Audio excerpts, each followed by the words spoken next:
Hi students, welcome back to Basic Science class. We are discussing our fourth chapter, Life Within the Seed.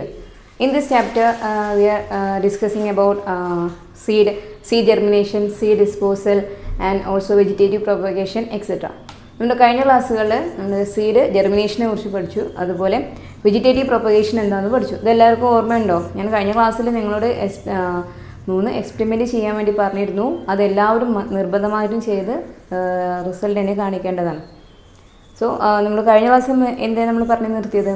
Seed new plants, സീഡിൽ നിന്ന് new plant form ചെയ്യും. അതുപോലെ seed അല്ലാതെ നമുക്ക് ഒരു പ്ലാന്റിൻ്റെ stem, leaf, അതുപോലെ root ഇതെല്ലാം use ചെയ്തിട്ട് നമുക്ക് ന്യൂ പ്ലാന്റ്സിനെ ഫോം ചെയ്യിപ്പിക്കാൻ വേണ്ടി സാധിക്കും. നമ്മൾ അതിനൊരു ആ പ്രോസസ്സ് നമ്മുടെ പേര് പറഞ്ഞിരുന്നു. എന്തായിരുന്നു അത്?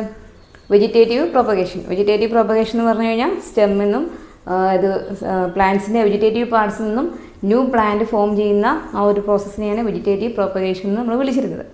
സോ അതിനുശേഷം നമ്മൾ സീഡ് ഡിസ്പോസലിനെ കുറിച്ചൊന്ന് ഡിസ്കസ് ചെയ്തിരുന്നു. ഒരു പാപ്പൂസിൻ്റെ കോൺവെർസേഷനെല്ലാം നമ്മൾ പഠിച്ചതാണ്. സീഡ് ഡിസ്പോസൽ എന്തായിരുന്നു? ഡിസ്പോസൽ എന്ന് പറഞ്ഞു കഴിഞ്ഞാൽ ഒരു പ്ലേസിൽ നിന്നും മറ്റൊരു പ്ലേസിലേക്ക് സീഡ്സ് എത്തുന്നതിനെയാണ് സീഡ്സ് ഡിസ്പേഴ്സൽ എന്ന് പറയുക, അല്ലെങ്കിൽ ഓർ ഡിസ്പേഴ്സൽ ഓഫ് സീഡ്സ് എന്ന് പറയുന്നത്. നമുക്കറിയാം, നമ്മുടെ ഏരിയയിൽ, നമ്മുടെ ഈ ഒരു ഏരിയയിൽ അല്ലെങ്കിൽ നമ്മുടെ വീടിൻ്റെ ചുറ്റുഭാഗങ്ങളിൽ നമുക്ക് ധാരാളം ഡിഫറെൻ്റ് ആയിട്ടുള്ള പ്ലാന്റ്സ് നമുക്ക് കാണാൻ സാധിക്കുന്നുണ്ട്. അതുപോലെ ഇപ്പോൾ നിങ്ങളുടെ വീട്ടിലുള്ള ഒരു പ്ലാന്റ് നിങ്ങളുടെ ഫ്രണ്ടിൻ്റെ വീട്ടിൽ നിങ്ങൾക്ക് റിലേറ്റീവ്സൊക്കെ വീട്ടിൽ നമുക്ക് കാണാൻ വേണ്ടി സാധിക്കും. അത് ഒരു ഏരിയയിൽ നിന്നും ഒരു ഏരിയയിൽ തന്നെ ഡിഫറെൻറ്റ് പ്ലാന്റ്സ് കാണുന്നതിനും അതുപോലെ ഒരു പ്ലാന്റിനെ ഡിഫറെൻറ്റ് ഏരിയയിൽ നമുക്ക് കാണാൻ വേണ്ടി സാധിക്കുന്നത് ഈ ഡിസ്പേഴ്സൽ ഓഫ് സീഡ്സ് ഉള്ളത് കാരണമാണ്. അത് സീഡ് ഡിസ്പേഴ്സ് ചെയ്യുന്നതുകൊണ്ടാണ് നമുക്ക് ഡിഫറെൻ്റ് ആയിട്ടുള്ള വേരിയസ് ആയിട്ടുള്ള പ്ലാന്റ്സിനെ നമുക്ക് ഒരു ഏരിയയിൽ തന്നെ കാണാൻ സാധിക്കുന്നതും അതുപോലെ ഒരു പ്ലാന്റിനെ നമുക്ക് ഡിഫറെൻ്റ് ഏരിയാസിൽ നമുക്ക് കാണാൻ സാധിക്കുന്നതും ഈ സീഡ് ഡിസ്പേഴ്സലിൻ്റെ കാരണമായിട്ടാണ്. സോ നമുക്ക് ഡിസ്പേഴ്സൽ ഓഫ് സീഡ്സ് എന്തിനാണ് ഇങ്ങനെ സീഡ് ഡിസ്പേഴ്സ് ചെയ്യുന്നത്? എന്തിനായിരുന്നു? എന്തുകൊണ്ടാണ് മദർ പ്ലാന്റ്സിന് താഴെ തന്നെ ഈ സീഡ്സ് ഒന്നും വളരാത്ത? എന്തിനാണ് അവർ ഡിസ്പേഴ്സ് ചെയ്ത് പോകുന്നത്? അതിന് റീസൺ നമ്മൾ പഠിച്ചിരുന്നല്ലോ. എന്തായിരുന്നു റീസൺ എന്ന് പറഞ്ഞിരുന്നത്? ഡിസ്പേഴ്സൽ ഓഫ് സീഡ്സ് നടക്കാൻ കാരണം നമ്മൾ പറഞ്ഞു, ഒരു സീഡ് ജെർമിനേറ്റ് ചെയ്യാൻ അതിന് വാട്ടറും സൺലൈറ്റും അതുപോലെ മിനറൽസ് എല്ലാം അതിന് റിക്വയർഡ് ആയിട്ടുള്ള ഫാക്ടേഴ്സാണ്. സോ ഒരു പ്ലാന്റിൽ നിന്നുള്ള, ഒരു മദർ പ്ലാന്റിൽ നിന്നുള്ള എല്ലാ സീഡ്സും ആ പ്ലാന്റിൻ്റെ ബേസിൽ തന്നെ, ചുവട്ട് തന്നെ വളർന്നു കഴിഞ്ഞാൽ എന്ത് ചെയ്യും? ആ എല്ലാ വളർന്നു വരുന്ന ചെറിയ കുഞ്ഞു പ്ലാന്റ്സുകൾക്കെല്ലാം തന്നെ ഒരേ രീതിയിൽ എന്ത് ലഭിക്കില്ല? സൺലൈറ്റും അതുപോലെ സോയിലും മിനറൽസും ഒന്നും വാട്ടറും ഒന്നും ലഭിച്ചെന്ന് വരില്ല. സോ എന്ത് ചെയ്യും? അതിലെല്ലാ പ്ലാന്റ്സിനും നല്ല രീതിയിൽ വളരാൻ വേണ്ടി സാധിക്കുന്നില്ല. അതുകൊണ്ടാണ് അവ വ്യത്യസ്ത ഏരിയകളിലേക്ക് അവർക്ക് നല്ല രീതിയിൽ വളരാൻ വേണ്ടിയിട്ടാണ് വ്യത്യസ്ത ഏരിയകളിലേക്ക് ഡിസ്പേഴ്സ് ചെയ്ത് പോകുന്നത്. അതായത് നമ്മൾ സീഡ് ഡിസ്പേഴ്സലിൻ്റെ ഒരു കാരണം, എന്തിനു വേണ്ടിയിട്ടാണ് സീഡ് ഡിസ്പേഴ്സ് ചെയ്യുന്നതിനുള്ളതിൻ്റെ ഒരു റീസൺ ആയിട്ട് നമ്മൾ പറഞ്ഞിരുന്നത്. ഒരു പാരഗ്രാഫ് നമ്മൾ വായിച്ച് നിർത്തിയിരുന്നു. Dispersal of seeds. If all the seeds of a plant germinate at the base of the plant itself, they may not get sufficient soil, water, sunlight or mineral salts for their growth. അത് എല്ലാ പ്ലാന്റ്സും അവയുടെ mother പ്ലാന്റിൻ്റെ ബേസിൽ തന്നെ വളർന്നു കഴിഞ്ഞാൽ അവയ്ക്ക് sufficient ആയിട്ടുള്ള soil, അതുപോലെ water, sunlight or mineral salts, അവരുടെ ഗ്രോത്തിന് ആവശ്യമായുള്ള മിനറൽസ് ഒന്നും ലഭിക്കുന്നില്ല. Hence seeds are to be dispersed to different places. So അതുകൊണ്ട് എന്ത് ചെയ്യും? സീഡ് ഡിഫറെൻറ്റ് പ്ലേസസിലേക്ക് ഡിസ്പേഴ്സ് ചെയ്ത് പോകുന്നു. This enable a plant to reach and grow in different places. ഈ ഒരു ഡിസ്പേഴ്സൽ ഓഫ് സീഡ്സ് കാരണം അതെന്ത് ചെയ്യും? പ്ലാന്റ്സിനെ ഇനാബിൾ മീൻസ് ഹെൽപ്പ് ചെയ്യുക, അല്ലെങ്കിൽ നമുക്ക് അതിനെ സഹായിക്കും എന്നൊക്കെ അർത്ഥത്തിൽ പറയും. This enables a plant to reach and grow in different places. Different പ്ലേസസിൽ പ്ലാന്റ്സിനെ എത്താൻ വേണ്ടിയിട്ടും അവർക്ക് അവിടെ വളരാൻ വേണ്ടിയിട്ടും ഈ ഡിസ്പേഴ്സൽ ഓഫ് സീഡ്സ് ഹെൽപ്പ് ചെയ്യുന്നു. The presence of different plants at one place is also due to seed dispersal. അതുപോലെ ഒരു ഏരിയയിൽ തന്നെ ഡിഫറെൻറ്റ് പ്ലാന്റ്സിനെ കാണാൻ വേണ്ടി നമുക്ക് സാധിക്കുന്നതും ഈ ഒരു സീഡ് ഡിസ്പേഴ്സൽ കാരണമാണ്. സോ സീഡ് ഡിസ്പേഴ്സൽ എന്താണെന്ന് എല്ലാവർക്കും ക്ലിയർ ആയിട്ടുണ്ടെന്ന് വിചാരിക്കുന്നു. നമുക്ക് നെക്സ്റ്റ് ടോപ്പിക് ആയത് ഈ സീഡ് ഡിസ്പേഴ്സൽ. നമ്മൾ പറഞ്ഞു സീഡ്സ് ഡിസ്പേഴ്സ് ചെയ്ത് പോകേണ്ടത് പറഞ്ഞു. പക്ഷേ എല്ലാ പ്ലാന്റ്സിലും ഒരേ മെത്തേഡിലാണോ ഈ സീഡ് ഡിസ്പേഴ്സൽ നടക്കുന്നതെന്നാണ് നമുക്ക് നെക്സ്റ്റ് നോക്കാനുള്ളത്. നമ്മൾ സ്റ്റാർട്ടിങ് ഈ സീഡ് ഡിസ്പേഴ്സലിൻ്റെ സ്റ്റാർട്ടിങ് എങ്ങനെയാണ് നമ്മൾ പറഞ്ഞിരുന്നത്? പാപ്പൂസിൻ്റെ കേസാണ് പറഞ്ഞിരുന്നത്. പാപ്പൂസിൽ എങ്ങനെയായിരുന്നു പാപ്പൂസ് ഒരു ഏരിയയിൽ നിന്ന് മറ്റൊരു ഏരിയയിലേക്ക് പോയിരുന്നത്? എങ്ങനെയായിരുന്നു പോയിരുന്നത്? അത് എയറിലൂടെ ഫ്ലൈ ചെയ്തിട്ടാണ് അത് ഒരു ഏരിയയിൽ നിന്നും മറ്റൊരു ഏരിയയിലേക്ക് എത്തുന്നത്. ഒരു സ്ഥലത്തു നിന്നും ഒരു പ്ലേസിൽ നിന്നും മറ്റൊരു പ്ലേസിലേക്ക് എത്തുന്നത് എയറിലൂടെ ഫ്ലൈ ചെയ്തിട്ടാണ്. സോ ഈ പാപ്പൂസിനെ ഫ്ലൈ ചെയ്യാൻ അവയെ ഹെൽപ്പ് ചെയ്യുന്ന അവരുടെ പാർട്സ് എന്തായിരുന്നു, അല്ലെങ്കിൽ ഫീച്ചേഴ്സ് എന്തായിരുന്നു പാപ്പൂസിൻ്റെ സീഡ്സ് വെയ്റ്റ്ലെസ് ആണ്, വെയിറ്റ് കുറഞ്ഞ സീഡ്സാണ്. എയറിൽ ഫ്ലൈ ചെയ്യാൻ കഴിയുന്ന രീതിയിലുള്ള വെയിറ്റ് കുറഞ്ഞ സീഡ്സാണ് പാപ്പൂസിൻ്റെത്. അതുപോലെ അവയ്ക്ക് ഹെയറി ആയിട്ടുള്ള പാർട്സ് ഉണ്ടെന്നും പറഞ്ഞിരുന്നു. ഈ രണ്ട് സ്പെഷ്യൽ ഫീച്ചേഴ്സ് കാരണമാണ് പാപ്പൂസിന് എയറിൽ ഫ്ലൈ ചെയ്യാൻ സാധിക്കുന്നത്. അതുപോലെ നമുക്ക് പല പ്ലാന്റ്സിലും ഡിഫറെൻ്റ് ആയിട്ടുള്ള മെത്തേഡ്സിലാണ് സീഡ് ഡിസ്പേഴ്സൺ നടക്കുന്നത്. നമുക്ക് ഫസ്റ്റ് ഇത് നിങ്ങൾ ഫിഗറിൽ നിങ്ങളെ ബുക്സിൽ ധാരാളം ഫിഗർ കൊടുത്തിട്ടുണ്ട്. അവയിലെല്ലാം എങ്ങനെ നമുക്ക് സീഡ് ഡിസ്പേഴ്സൺ നടക്കുന്നത് നമുക്ക് നോക്കാം. മഹാഗണി ഫസ്റ്റ് സീഡ് കൊടുത്തുള്ള ഫിഗറിൽ കൊടുത്തുള്ള സീഡ് മഹാഗണിയുടേതാണ്. മഹാഗണിയുടെ സീഡിൻ്റെ സ്പെഷ്യാലിറ്റി എന്ന് പറഞ്ഞു കഴിഞ്ഞാൽ അവയും എന്താണ് ലൈറ്റ് വെയ്റ്റ് സീഡ്സ് ആണ്. അത് വെയിറ്റ് വളരെ കുറഞ്ഞിട്ടുള്ള സീഡ്സ് ആണ് മഹാഗണി. സോ അവയിൽ എങ്ങനെയായിരിക്കും സീഡ് ഡിസ്പേഴ്സൺ നടക്കുന്നത്? ലൈറ്റ് വെയിറ്റ് കുറഞ്ഞ പാപ്പൂസിൽ ഫ്ലൈയിങ്ങിലൂടെയാണ്, എയറിലൂടെ ഫ്ലൈ ചെയ്തിട്ടാണ് ഡിസ്പേഴ്സൺ നടക്കുക എന്ന് പറഞ്ഞു. സോ അതുപോലെ മഹാഗണി ലൈറ്റ് വെയിറ്റ് ആയിട്ടുള്ള സീഡ് ആയതുകൊണ്ട് തന്നെ മഹാഗണിയും എയറിലൂടെ ഫ്ലൈ ചെയ്തിട്ടാണ് ഒരു പ്ലേസിൽ നിന്ന് മറ്റൊരു പ്ലേസിലേക്ക് എത്തുന്നത്. നെക്സ്റ്റ് ഫിഗറിലാണ് ലേഡീസ് ഫിംഗർ. ലേഡീസ് ഫിംഗർ എല്ലാവരും കണ്ടിട്ടുണ്ടോ? വെണ്ടക്ക ലേഡീസ് ഫിംഗർ. അത് എങ്ങനെ സീഡ് ഡിസ്പേഴ്സൺ നടക്കുന്നത്? അത് സീഡ് ലേഡീസ് ഫിംഗർ നല്ല ഡ്രൈ ആയിട്ട് ഉണങ്ങി കഴിഞ്ഞാൽ നമുക്കറിയാം തൊട്ട് കഴിഞ്ഞാൽ അതിങ്ങനെ പൊട്ടിപ്പോവും. പൊട്ടിയിട്ടാണ് അതിൽ നിന്നും എന്ത് ചെയ്യുക, വിത്ത്. ഇപ്പോൾ നമ്മളെടുത്തത് പൊട്ടിച്ചില്ല എന്നുണ്ടെങ്കിലും ആ പ്ലാന്റിൽ തന്നെ നിന്നുകൊണ്ട് തന്നെ അതിനെന്ത് ചെയ്യും, ബേസ്റ്റിംഗ് സംഭവിക്കും. ബൈ ബേസ്റ്റിങ്ങിലൂടെയാണ് ലേഡി ഫിംഗറിൻ്റെ സീഡ് ഡിസ്പേഴ്സൺ നടക്കുന്നത്. ബേസ്റ്റിംഗ് തന്നെ പൊട്ടിത്തെറിക്കാൻ. അപ്പോൾ ആ ഒരു ലേഡി ഫിംഗർ നല്ല ഡ്രൈ ആയി കഴിഞ്ഞാൽ ഉണങ്ങിക്കഴിഞ്ഞു കഴിഞ്ഞാൽ താനെ അത് പൊട്ടിപ്പോവും.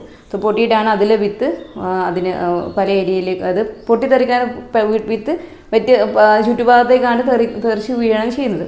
സോ ലേഡീസ് ഫിംഗറിൽ ബൈ ബേസ്റ്റിങ്ങിലൂടെയാണ് സീഡ് ഡിസ്പേഴ്സൺ നടക്കുന്നത്. നെക്സ്റ്റ് ഫിഗറിൽ അതുപോലെ ഈ ലേഡി ഫിംഗറിനെ പോലെ തന്നെയാണ് നമ്മുടെ ബാൾസം എന്ന് പറഞ്ഞാൽ കാശിത്തുമ്പ എല്ലാം ശ്രദ്ധിച്ചിട്ടുണ്ട്. നമ്മളതിനെ ഉണങ്ങിയ വിത്ത് തൊട്ട് കഴിഞ്ഞാൽ അതിന് ആ വിത്ത് എന്ത് ചെയ്യുമ്പോൾ അതിന് പൊട്ടും. അതിൻ്റെ കവറിങ്ങാണ് പൊട്ടിപ്പോയിട്ട് വിത്ത് തെറിച്ച് വീഴും നമ്മൾ കണ്ടിട്ടുണ്ട്. സോ ഈ ലേഡീസ് ഫിംഗറും ബാൾസും അതിൽ ഒരേ മെത്തേഡാണ് നടക്കുന്നത്. അത് ബൈ ബേസ്റ്റിങ്ങിലൂടെയാണ് അതിൽ സീഡ് ഡിസ്പേഴ്സൺ നടക്കുന്നത്. ഇനി കോക്കനട്ട് എങ്ങനെയായിരുന്നു? കോക്കനറ്റിനെ എയറിൽ ഫ്ലൈ ചെയ്യാൻ സാധിക്കുമോ? കോക്കനട്ട് എങ്ങനെയാണ്? ലൈറ്റ് വെയിറ്റ് ആണോ? കോക്കനട്ട് വെയിറ്റ് ഉള്ളതാണ്. സോ കോക്കനട്ട് നമ്മൾ കാണാറുള്ളത്, ഇപ്പോൾ നമ്മൾ മനുഷ്യരെന്ത് ചെയ്യും, നമ്മൾ സീഡ് എടുത്തു കൊണ്ടുപോയി നമ്മൾ സീഡ് ജെർമിനേറ്റ് ചെയ്യാൻ വേണ്ടി വെക്കാറുണ്ട്. അതല്ലാതെ എങ്ങനെയാണ് നമുക്കറിയാം, ഈ വെള്ളത്തിലൂടെയൊക്കെ ഒഴുകി വരുന്നത്, നമ്മൾ ഫ്ലോട്ട് ചെയ്ത് വരുന്നത് നമ്മൾ കണ്ടിട്ടുണ്ട് കോക്കനറ്റ്. സോ ഈ കോക്കനട്ട് ഒരു ഏരിയയിൽ നിന്ന് മറ്റൊരിലേക്ക് എത്തുന്നത് എങ്ങനെ? ഇപ്പം ഒരു റിവറിനോട് അടുത്തുള്ള ഒരു കോക്കനട്ട് ട്രീയിൽ നിന്നും കോക്കനട്ട് എന്ത് ചെയ്യും, കോക്കനട്ട് റിവറിൽ വീണ് കഴിഞ്ഞാൽ അത് വെള്ളത്തിലൂടെ ഒഴുകിയിട്ട് വേറെ ഏതെങ്കിലും പ്ലേസിലേക്ക് അത് എത്തുന്നുണ്ട്. അത് അവിടെ കിടന്ന് എന്ത് ചെയ്യും, സീഡ് ജെർമിനേറ്റ് ചെയ്ത് അവിടെ കിടന്ന് വളരുന്നുണ്ട്. സോ കോക്കനട്ട് എല്ലാം എന്താണ്, വെയിറ്റ് കൂടിയ അതുപോലെ വെള്ളത്തിൽ ഫ്ലോട്ട് ചെയ്യാൻ കഴിയുന്ന സീഡ്സാണ്. സോ അത് വെള്ളത്തിലൂടെ ഫ്ലോട്ട് ചെയ്ത് പോയിട്ടാണ് സീഡ് ഡിസ്പേഴ്സൺ നടക്കുന്നത്, വ്യത്യസ്ത പ്ലേസസിലേക്ക് എത്തുന്നത്. ഇനി നെക്സ്റ്റ് നമുക്കൊരു ബേർഡ് ഈറ്റിംഗ് ഫിഗ് ഫ്രൂട്ട്. അതൊരു ഫുഡ്, ആലിപ്പഴത്തിൻ്റെ ഫ്രൂട്ട് ബേർഡ് ഈറ്റ് ചെയ്യുന്നതാണ് ഫിഗറിൽ കൊടുത്തത്. അതായത് ഇപ്പോൾ ഫിഗ് ഫ്രൂട്ട് അല്ല, ഇപ്പോൾ നമുക്ക് മാംഗോ അതുപോലെ ഈ എഡിബിൾ ആയിട്ടുള്ള പാർട്സിൽ, അതായത് നമുക്ക് എന്ത് ചെയ്യുക, സ്മൂത്ത് ആയിട്ടുള്ള പാർട്സ് വരുന്ന ഫ്രൂട്ട്സ് എല്ലാം തന്നെ നമ്മളെപ്പോലെ തന്നെ ആരും ഈറ്റ് ചെയ്യാറുണ്ട്, ബേർഡ്സും ഈറ്റ് ചെയ്യാറുണ്ട്. ഫ്ലഷി ആയിട്ടുള്ള പാർട്സ് ബേർഡ്സും ഈറ്റ് ചെയ്യാറുണ്ട്. ഇങ്ങനെ ബേർഡ്സ് ഈറ്റ് ചെയ്ത് കഴിഞ്ഞിട്ട് അതിൻ്റെ സീഡ് എന്ത് ചെയ്യും, അത് അതിൻ്റെ എക്സ്കേഷനിലൂടെ ഡിഫറെൻറ്റ് പ്ലേസസിൽ എത്തുന്നുണ്ട്.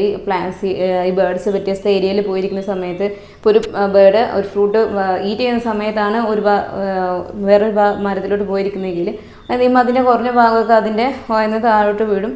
അങ്ങനെ അത് വേറെ ഒരു സ്ഥലങ്ങളിൽ ആ സീഡ് എത്താനുള്ള ഒരു സിറ്റുവേഷൻ ഉണ്ടാകുന്നുണ്ട്.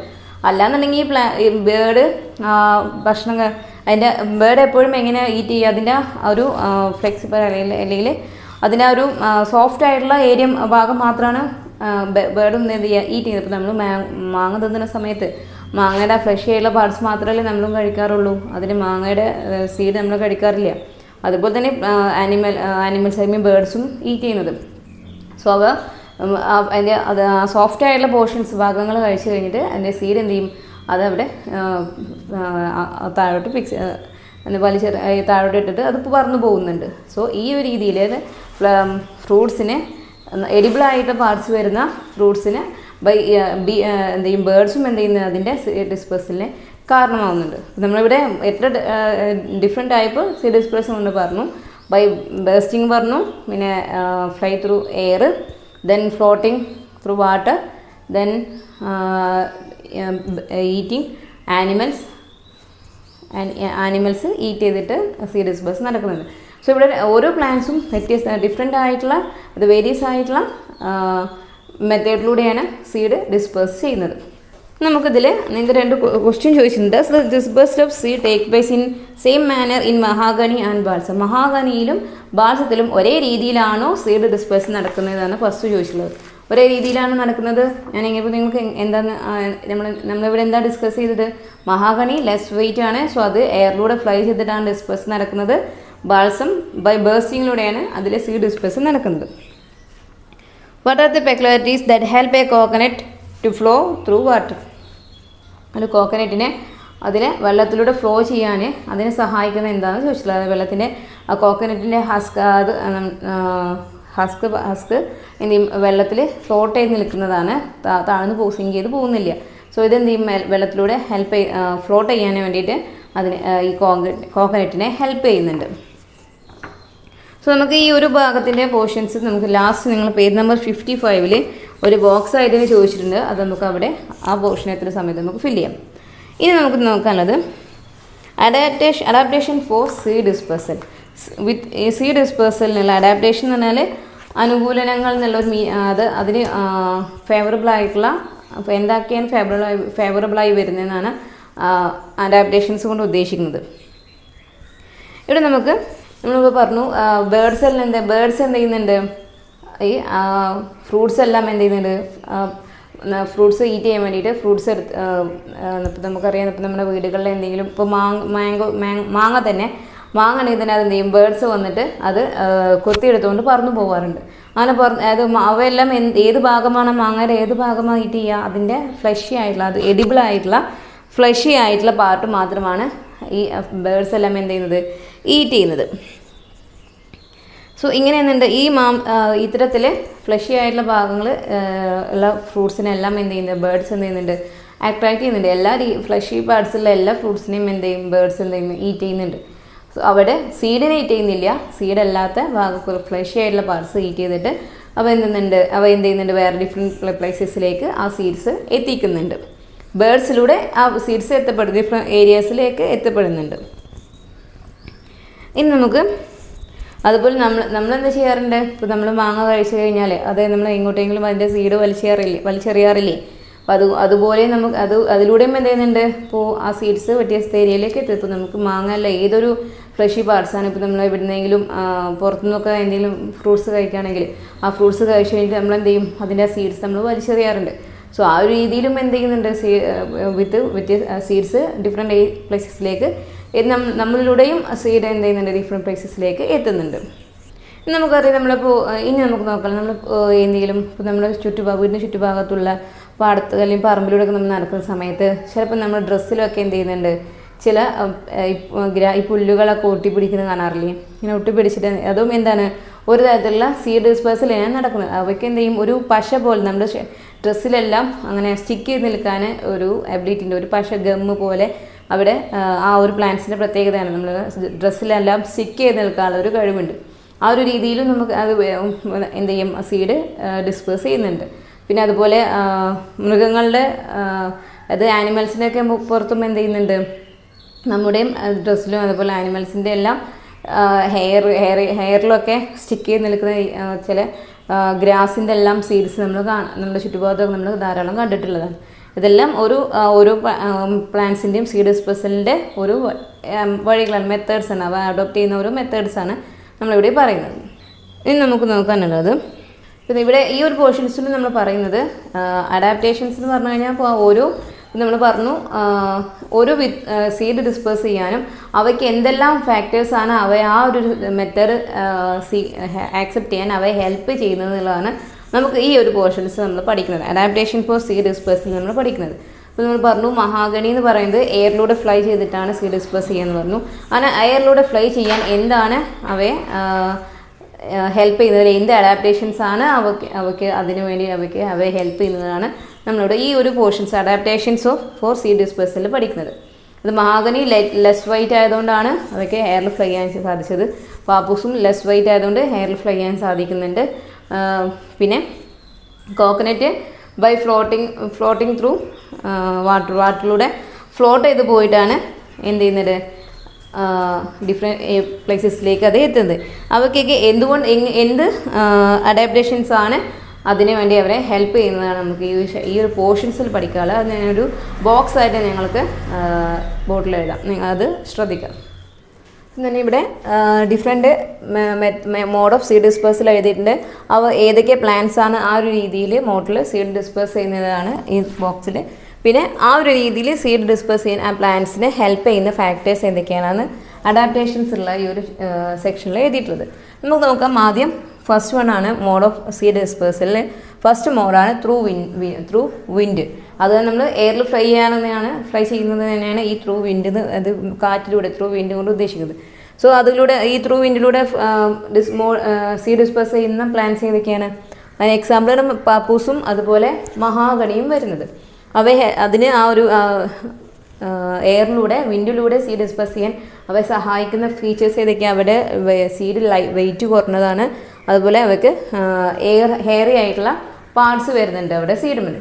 ഇനി നെക്സ്റ്റ് മെത്തേഡാണ് മോഡാണ് ത്രൂ വാട്ടറിലൂടെ സീഡ് ഡിസ്പേഴ്സ് ചെയ്യുന്നത്.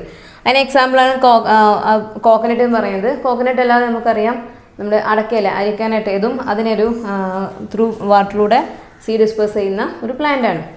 പിന്നെ അതിന് ഹെൽപ്പ് ചെയ്യുന്ന അതിൻ്റെ അഡാപ്റ്റേഷൻസ് പറഞ്ഞാൽ ഫ്രൂട്ട്സ് ഫ്ലോട്ട് ഓൺലി വാട്ടർ. അവയുടെ എല്ലാം ഫ്രൂട്ടിന് വെള്ളത്തിലൂടെ ഫ്ലോട്ട് ചെയ്യാനുള്ള ഒരു ആബിലിറ്റി ഉണ്ട്. ഈ അഡാപ്റ്റേഷൻസ് പറഞ്ഞാൽ ഈ ഒരു മോഡ് ചൂസ് ചെയ്യാൻ അവയെ മോഡിലൂടെ സീഡ് ഡിസ്പേഴ്സ് ചെയ്യാൻ ആ പ്ലാന്റ്സിനെ ഹെൽപ്പ് ചെയ്യുന്ന ഫാക്ടർ എന്താണോ അതിനെ നമ്മൾ അഡാപ്റ്റേഷൻസ് കൊണ്ട് ഉദ്ദേശിക്കുന്നത്. ഇനി തേർഡ് വൺ ആണ് ത്രൂ ആനിമൽസ് വഴി. അത് ആനിമൽസിൽ മനുഷ്യരും ഹ്യൂമൻ ബീയിങ്സും വരുന്നുണ്ട്. അതുപോലെ ബേർഡ്സും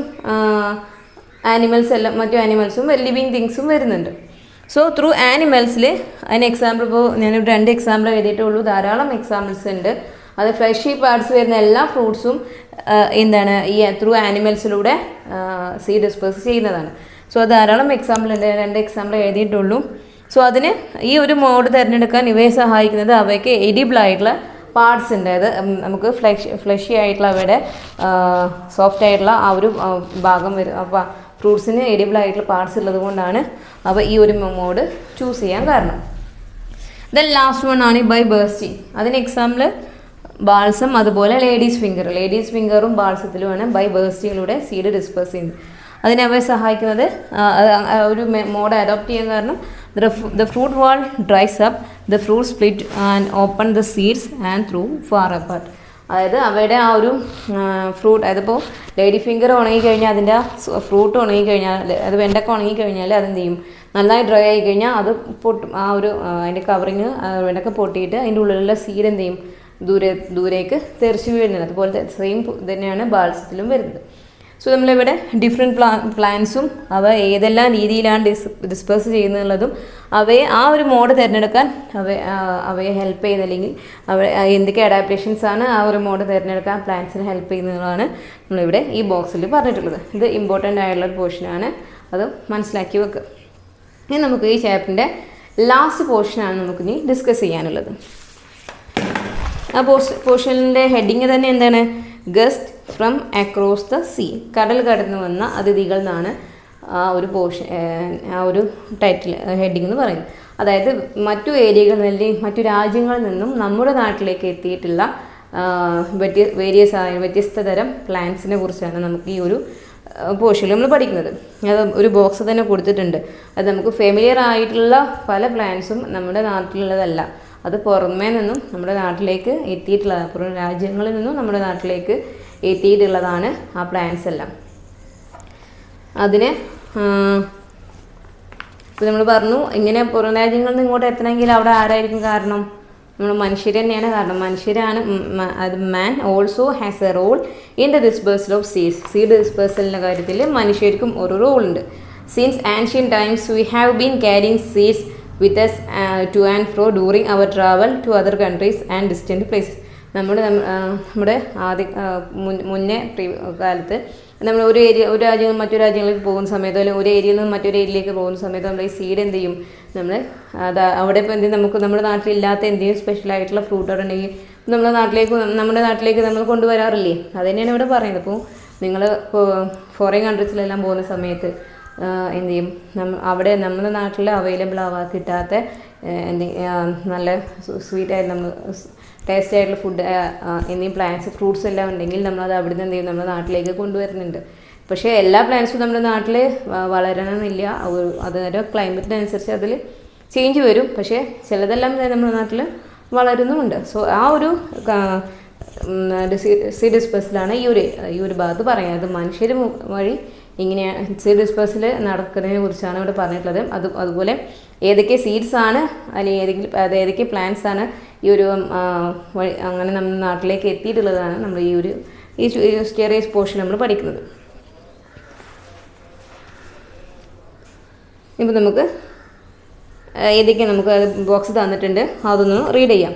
അത് അഗ്രികൾച്ചർ ക്രോപ്സ്, അതിൽ അഗ്രികൾച്ചർ ക്രോപ്സിന് ഓരോ എന്താ നമ്മുടെ പ്ലാന്റ്സ് നമ്മുടെ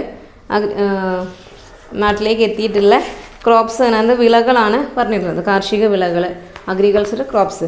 അത് ഫസ്റ്റ് വൺ ആണ് പൈനാപ്പിൾ, അതുപോലെ ടാപ്പിയോക്ക എന്നാൽ മരച്ചീനി, tomato, potato, green chilli, guava എന്ന് പറഞ്ഞാൽ പേരക്ക, പപ്പായ, കോഫി. ഇതെല്ലാം നമ്മുടെ നാട്ടിലേക്ക് എത്തിയിട്ടുള്ളത് അമേരിക്കയിലുള്ള പ്ലാന്റ്സ് ആണ്. അവയെല്ലാം നമ്മുടെ നാട്ടിലേക്ക്, അത് അമേരിക്കയിൽ നിന്നും നമ്മുടെ നാട്ടിലേക്ക് എത്തിയിട്ടുള്ള പ്ലാന്റ്സ് ആണ് ഈ പറഞ്ഞതെല്ലാം. പൈനാപ്പിളും tapioca, tomato, potato, green chilli, guava, papaya, coffee ഇതെല്ലാം അമേരിക്കയിൽ നമ്മുടെ നാട്ടിലുള്ളതാണ്. പക്ഷേ അത് എവിടുന്നാണ്, അതിൻ്റെ ഒറിജിൻ എവിടെയാണ്? അമേരിക്കയിലാണ്. അമേരിക്കയിൽ നിന്ന് നമ്മുടെ നാട്ടിലേക്ക് എത്തിയിട്ടുള്ളതാണ്. പിന്നെ തേയില, അത് എവിടുന്നാണ്? ചൈനയിൽ നിന്നാണ് നമ്മുടെ നാട്ടിലേക്ക് അത് എത്തിയിട്ടുള്ളത്. ദെൻ കാബേജ് യൂറോപ്പിൽ നിന്നും നമ്മുടെ നാട്ടിലേക്ക് എത്തിയിട്ടുള്ളതാണ് കാബേജ് എന്ന് പറയുന്നത്. സോ അതിൻ്റെ ഒറിജിൻ പ്ലേസ് എവിടെയാണ്? യൂറോപ്പാണ് കാബേജിൻ്റെ. പിന്നെ റബ്ബർ, കാഷ്യൂ ട്രീ, ഇത് ബ്രസീലാണ് അതിൻ്റെ പ്ലേസ് ഓഫ് ഒറിജിൻ എന്ന് പറഞ്ഞാൽ ബ്രസീലാണ്. അത് നമ്മുടെ നാട്ടിലേക്ക് ബ്രസീലിൽ നിന്നാണ് അത് എത്തിയിട്ടുള്ളത്. അപ്പോൾ നിങ്ങൾക്ക് പ്ലേസ് ഓഫ് ബർത്ത് പറയാറില്ലേ, നിങ്ങൾ ജനിച്ച സ്ഥലം എന്ന്. അതുപോലെ ഈ പ്ലാന്റ്സിൻ്റെ എല്ലാം പ്ലേസ് ഓഫ് ഒറിജിനാണ് ഇവിടെ പറയുന്നത്. ഓരോ പ്ലാന്റ്സും എവിടെയാണ് അത് അവിടെ ഒറിജിൻ പ്ലേസ് എന്നുള്ളത്. നമ്മുടെ പ്ലേസ് ഓഫ് ബർത്ത് പോലെ തന്നെയാണ് ഈ പ്ലാന്റ്സിൻ്റെ പ്ലേസ് ഓഫ് ഒറിജിൻ എന്ന് പറഞ്ഞിട്ടുള്ളത്. സോ ഈ ഒരു ബോക്സ് പഠിച്ചു വെക്കുക. ഏതൊക്കെ പ്ലാന്റ്സ് ആണ്, ഏതൊക്കെ രാജ്യങ്ങളിലാണ് നമ്മുടെ നാട്ടിലേക്ക് എത്തിയിട്ടുള്ളത് എന്നുള്ളത് പഠിച്ചു വെക്കുക. എക്സാമിന് ചോദിക്കാറുണ്ട് ആ പോർഷന്. ചെറിയ ക്വസ്റ്റ്യൻസ് ആയിട്ട് ഏതെങ്കിലും ഒരു പ്ലാന്റ് തരും, അതിൻ്റെ പ്ലേസ് ഓഫ് ഒറിജിൻ ഏതാണെന്നുള്ളത് ചോദിക്കാറുണ്ട്. ഇനി നമുക്കിനി പറയാനുള്ളത്, നമുക്ക് ആവശ്യമായിട്ടുള്ള ഫുഡ് നമ്മൾ തന്നെ നമ്മുടെ വീടുകളിൽ വെജിറ്റബിൾ ഗാർഡൻസ് നമ്മൾ ഉണ്ടാക്കി കഴിഞ്ഞാൽ അതുകൊണ്ട് നമുക്ക് എന്തെല്ലാം ബെനിഫിറ്റ്സ് ആണ്, ആ വെജിറ്റബിൾ ഗാർഡൻ കൊണ്ട് നമുക്കുണ്ടാവുന്ന ബെനിഫിറ്റ്സ് എന്തൊക്കെയാണെന്ന് നമ്മൾ പറഞ്ഞിട്ട്. അപ്പോൾ നമുക്കറിയാം, നമുക്ക് ആവശ്യമായിട്ടുള്ള ഫുഡ്, അത് വെജിറ്റബിൾസ് നമ്മുടെ ചുറ്റും ഗാർഡനിൽ തന്നെ നമ്മൾ ഉണ്ടാക്കുകയാണെങ്കിൽ നമുക്ക് അതുകൊണ്ട് എന്തെല്ലാം ബെനിഫിറ്റ്സാണ് നമുക്ക് കിട്ടുന്നത്, അതെല്ലാവരും ഒന്ന് പറഞ്ഞു നോക്കിയാൽ നമുക്ക് എന്ത് ചെയ്യും, നമുക്ക് നല്ല ഡിഷസ് വിത്ത് ബെറ്റർ വെജിറ്റബിൾസ്, നമുക്ക് നല്ല വെജിറ്റബിൾസ് ഉള്ള ഡിഷസ് നമുക്ക് ഉണ്ടാക്കിക്കൂടെ. നല്ല വെജിറ്റബിൾസ്, അതായത് നമുക്ക് വളങ്ങളൊന്നും ഇല്ലാത്ത, നല്ല കെമിക്കൽസ് ഒന്നും ഇല്ലാത്ത നല്ല വെജിറ്റബിൾസ് നമുക്ക് നമ്മുടെ ഗാർഡനിൽ ഉണ്ടാക്കാം. സോ അതുകൊണ്ട് നല്ല ഡിഷസ്, ആ വെജിറ്റബിൾസ് യൂസ് ചെയ്തിട്ട് നല്ല ഡിഷസ് നമുക്ക് പ്രിപ്പയർ ചെയ്യാം. Then knowledge about different stages of vegetable cultivation. ഇനി അതുപോലെ ഒരു വെജിറ്റബിൾ ഗാർഡൻ നമ്മൾ ഉണ്ടാക്കുകയാണെങ്കിൽ നമ്മളത് എന്തായാലും നമ്മൾ അതിനെക്കുറിച്ചൊന്ന് ജസ്റ്റ് ഒരു കൾട്ടിവേഷനെ കുറിച്ച് നമ്മളൊന്ന് പഠിക്കും. സോ നമുക്ക് എന്ത് ചെയ്യാം, ഒരു വെജിറ്റബിൾ കൾട്ടിവേഷൻ്റെ ഡിഫറെൻറ്റ് സ്റ്റേജസിനെ കുറിച്ച് നമുക്കൊരു അറിവ് ലഭിക്കും, നമ്മൾ തന്നെ കൾട്ടിവേഷൻ ചെയ്യുകയാണെങ്കിൽ. ദെൻ പെസ്റ്റിസൈഡ് ഫ്രീ വെജിറ്റബിൾസ്, അതായത് കീടനാശിനികളില്ലാത്ത വെജിറ്റബിൾ നമുക്ക് കിട്ടും. Then employment opportunities and financial gains, അത് നമ്മൾ ബൾക്കായിട്ട് നമ്മൾ ഒരുപാട് ഏരിയയിൽ, വലിയൊരു ഏരിയയിൽ നമ്മൾ ഒരു വെജിറ്റബിൾ ഉണ്ടാക്കാൻ തുടങ്ങിക്കഴിഞ്ഞാൽ അത് നമുക്ക് എന്തെങ്കിലും ജോലിക്ക് നമ്മൾ ആളെ വിളിക്കും. സോ അപ്പോൾ നമുക്ക് എന്ത് ചെയ്യാം, മറ്റു ആളുകൾക്ക് ജോലി കൊടുക്കാൻ വേണ്ടി സാധിക്കും. അതാണ് എംപ്ലോയ്മെൻറ്റ് ഓപ്പർച്യൂണിറ്റീസ് എന്ന് പറയുന്നത്. നമുക്ക് മറ്റു ആളുകൾക്ക് നമുക്ക് ജോലി കൊടുക്കാം. അതുപോലെ നമുക്ക് എന്ത് ചെയ്യാം, നമുക്ക് നമ്മുടെ വീടുകൾക്ക് ആവശ്യമായിട്ടുള്ളത് എടുത്തതിന് ശേഷം നമുക്കത് മാർക്കറ്റിൽ കൊണ്ടുപോയി എടുത്തു കഴിഞ്ഞാൽ നമുക്കത് ഫിനാൻഷ്യലി നമുക്ക് എന്ത് ചെയ്യും, നമുക്ക് അതിന് കാശ് നമുക്ക് ലഭിക്കും. അത് ഫിനാൻഷ്യൽ ഗെയിൻസാണ്, നമുക്ക് കാശ് ലഭിക്കുന്നതാണ്, ഫിനാൻഷ്യലായിട്ട് നമുക്ക് ലാഭം ലഭിക്കുന്നതാണ് ഫിനാൻഷ്യൽ ഗെയിൻസ് ഉദ്ദേശിക്കുന്നത്.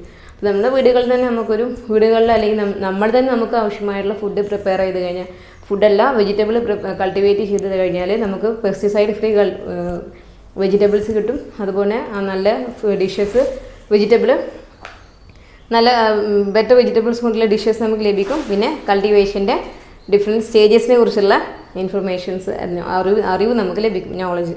പിന്നെ നമുക്ക് എംപ്ലോയ്മെൻറ്റ് ഓപ്പർച്യൂണിറ്റീസും ഫിനാൻഷ്യൽ ഗെയിൻസും പ്രൊവൈഡ് ചെയ്യാൻ വേണ്ടി സാധിക്കും.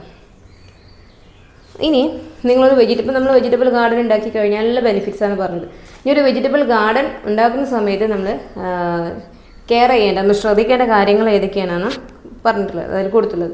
അത് നമ്മളവിടെ സെലക്ട് ചെയ്യേണ്ട സീഡ്സ്. ഇപ്പോൾ നമ്മൾ വെജിറ്റബിൾ ഗാർഡൻ ഉണ്ടാക്കാൻ തുടങ്ങി കഴിഞ്ഞാൽ നമുക്ക് നല്ല ഈൽഡ് ലഭിക്കണ്ടേ. സോ നമ്മൾ എങ്ങനെയാണ് ഈൽഡ് ലഭിക്കുക, അത് വിളവ് നല്ല ലാഭം ലഭിക്കൽ, നല്ല വിളവ് ലഭിക്കാൻ നമ്മൾ ഏത് രീതിയിലുള്ള സീഡ് യൂസ് ചെയ്യണം, നല്ല ക്വാളിറ്റി ഉള്ള സീഡ്സ് യൂസ് ചെയ്ത് കഴിഞ്ഞാൽ മാത്രമേ നമുക്ക് നല്ല രീതിയിലുള്ള ഈൽഡ് ലഭിക്കുള്ളൂ. So seeds should be of high quality, നല്ല ഹൈ ക്വാളിറ്റിയിലുള്ള സീഡ്സ് യൂസ് ചെയ്യാം. Then soil should be fertile and should have good drainage. നമ്മൾ വെജിറ്റബിൾസ് ഗാർഡൻ ഉണ്ടാക്കുന്ന പ്ലേസ് ഏരിയ നമ്മൾ സെലക്ട് ചെയ്യേണ്ടത് നല്ല മണ്ണും അതുപോലെ നല്ല ഈർപ്പമുള്ള നല്ല മണ്ണ് സെലക്ട് ചെയ്യാം. ദെൻ മൂന്നാമത്തെ factor sunlight should be advocate. നല്ല സൺലൈറ്റ് ലഭിക്കുന്ന ഒരു ഏരിയയും കൂടെ ആയിരിക്കണം അത്. Then sufficient water should be made available. പിന്നെ നമുക്ക് വെള്ളം ലഭ്യമാവുന്ന ഏരിയകളും നോക്കി സെലക്ട് ചെയ്യാൻ ശ്രമിക്കാം. Then proper manuring, pest control, weed control should be taken care of. അതുപോലെ നല്ല രീതിയിൽ വളം ഇട്ട് കൊടുക്കുക. പിന്നെ വീഡ് കൺട്രോളും പെസ്റ്റ് കൺട്രോളും അത് ഓർഗാനിക് ആയിട്ടുള്ളത് യൂസ് ചെയ്യുക. ഓർഗാനിക് ആയിട്ടുള്ള പെസ്റ്റ് കൺട്രോളും വീഡ് കൺട്രോളും എല്ലാം യൂസ് ചെയ്ത് കഴിഞ്ഞാൽ പ്ലാന്റ്സിൻ്റെ ഡിസീസസ് നമുക്ക് പ്രിവെൻറ്റ് ചെയ്യാൻ സാധിക്കും. സോ ഒരു വെജിറ്റബിൾ ഗാർഡൻ നമ്മൾ മേക്ക് ചെയ്യുന്ന സമയത്ത് അവിടെ നമ്മൾ കെയർ ചെയ്യേണ്ട ഫാക്ടേഴ്സാണ്, നമ്മൾ ചൂസ് ചെയ്യുന്ന സീഡ്സ് ഹൈ ക്വാളിറ്റി ഉള്ളതായിരിക്കണം. അതുപോലെ സോയിൽ നല്ല ഗുഡ് ഫെർട്ടൈലായുള്ള സോയിൽ യൂസ് ചെയ്യുക, സോയിൽ സെലക്ട് ചെയ്യുക, സോയിലുള്ള ഭാഗം യൂസ് ചെയ്യുക. അതുപോലെ അവിടെ നമ്മൾ ചൂസ് ചെയ്യുന്ന സ്ഥലം നല്ല സൺലൈറ്റും അതുപോലെ നല്ല വെള്ളം ലഭിക്കുന്ന ഏരിയ ആയിരിക്കണം. അതുപോലെ അവിടെ ചൂസ് ചെയ്യുന്ന സ്ഥലം എന്ന് പറയുന്നത് നല്ല ഫെർട്ടൈലായുള്ള സോയിലുള്ള സ്ഥലമായിരിക്കണം. അത് ഇപ്പോൾ നമുക്ക് വളമില്ല, അത് നല്ല മണ്ണല്ലെങ്കിൽ എന്തെങ്കിലും നമ്മൾ എത്ര ക്വാളിറ്റിയുള്ള സീഡ് യൂസ് ചെയ്താലും നമുക്ക് നല്ല ഈൽഡ് ലഭിക്കില്ല. അപ്പോൾ ഈ എല്ലാ ഫാക്ടേഴ്സും നമ്മൾ ടേക്ക് കെയർ ചെയ്താലാണ് നമുക്ക് നല്ലൊരു വെജിറ്റബിൾ ഗാർഡൻ നമുക്ക് ഉണ്ടാക്കാൻ സാധിക്കും. സോ ഇത്രയും പഠിച്ചതിന് ശേഷം നിങ്ങൾ നല്ലൊരു വെജിറ്റബിൾ ഗാർഡൻ നിങ്ങൾ തന്നെ നിങ്ങളുടെ വീട്ടിലുള്ള ഇത്രയും കാര്യങ്ങൾ ശ്രദ്ധിച്ചുകൊണ്ട് നിങ്ങളുടേതായ രീതിയിൽ ചെറിയ വെജിറ്റബിൾ ഗാർഡൻ എല്ലാവരും നിങ്ങളുടെ വീടുകളിൽ ഉണ്ടാക്കുക. സോ നമുക്ക് ഈ ഒരു ചാപ്റ്ററിൽ നമുക്ക് സീഡ്സിനെ കുറിച്ചായിരുന്നു നമ്മൾ പഠിച്ചത്. സോ എല്ലാവർക്കും ഈ ചാപ്റ്റർ മനസ്സിലായിരുന്നെന്ന് വിചാരിക്കുന്നു. നെക്സ്റ്റ് ക്ലാസ്സിൽ നമുക്ക് മറ്റൊരു ചാപ്റ്ററുമായിട്ട് മറ്റൊരു പാഠഭാഗമായി നമുക്ക് കാണാം. അതുവരെ ഹാവ് എ നൈസ് ഡേ.